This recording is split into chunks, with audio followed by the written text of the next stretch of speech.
गर्मी में रक्त संकट से निपटने के लिए हुगली स्वास्थ्य विभाग ने चरणबद्ध रक्तदान शिविरों की शुरुआत की। पहला शिविर चुनचुड़ा डिप्टी CMOH कार्यालय में हुआ, जहां CMOH मृगांक कर और डॉक्टर देवयानी बसु ने खुद रक्तदान किया।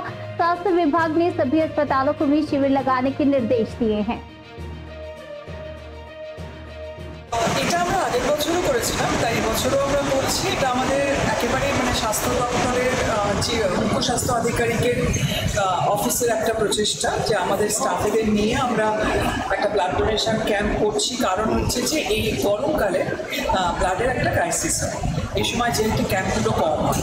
তো এটার মাধ্যমে আমরা একটা জনসচেতনতামূলক বার্তাও মানুষের কাছে পৌঁছাতে চাইছি, এবং তার সাথে ব্লাডের সংকট যেটা হয় সেটাতে যদি আমরা কিছুটা অল্প কিছু হলেও যাতে পূরণ করতে পারি, তারই প্রচেষ্টা এটা। আর আমরা প্রত্যেক আমাদের যত ব্লক আছে, যত হসপিটাল আছে, তাদের কাছেও আমাদের আবেদন রাখা রয়েছে। আমরা এই পুরো গরমকালটা ধরে সমভাবে ডিস্ট্রিবিউট করে ব্লাড ডোনেশন ক্যাম্পগুলোকে অর্গানাইজ করতে চাইছি, যাতে ক্রাইসিসটাকে আমরা মিট আপ করতে পারি। জেলা স্বাস্থ্য দপ্তরের পক্ষ থেকে অফিসের থেকে আমরা সব স্টাফেরা মিলে আজকে এই রক্তদান শিবির আয়োজন করা হয়। আপনারা তো সবাই জানেন গরমকালে একটা রক্তের শিবিরের ক্রাইসিস থাকে। এই জাস্ট গরমকালটা শুরু হলো, আমরা এবারে যে প্ল্যান করেছি পর ক্যাম্প করবো না। এতে কী হয়, রক্ত অনেক সময় বেশি আহরণ করা হয়ে যায় এবং পরে সেটা নষ্ট হয়। এই জন্য গ্যাপে আমরা করবো। তো আজকে আমাদের অফিস থেকে শুরু হলো, এরপরে অন্যান্য ব্লকগুলো তো শুরু হবে।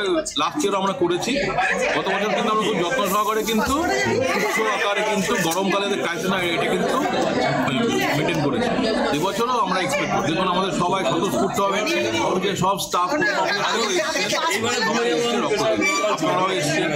তো কত ইউনিট হবে আজকে? আমাদের প্ল্যান আছে মোটামুটি 30টা মতো, যদি 60 মতো। কিন্তু আমি যেভাবে কিছু আমাদের মহিলাদের যেহেতু ওদের রক্ত কম আছে, সেই জন্য বেশ কিছু ক্যান্সেল হয়ে যাচ্ছে। হয়তো দাঁড়াবে, হয়তো 40-60 দাঁড়াবে। মানে গ্রীষ্মকালীন যে রক্তের যে সংকটটা থাকে সেটা আস্তে আস্তে এই ক্যাম্পগুলোর মাধ্যমে দূর হবে। অবশ্যই এই সংকটটা যদি হতো না, মানুষের মধ্যে যদি সচেতনতা থাকতো, সবাই কি হয় রক্ত নিতে আসে কিন্তু রক্ত দিতে যায় না হাসপাতালগুলোতে। এটা যে সবাই সচেতনতা এগিয়ে আসতো যে আমি রক্ত নেবো, আমি রক্ত দেবো, এটা হয় না বলে আমাদের ক্যাম্প আকারে দিতে হয়।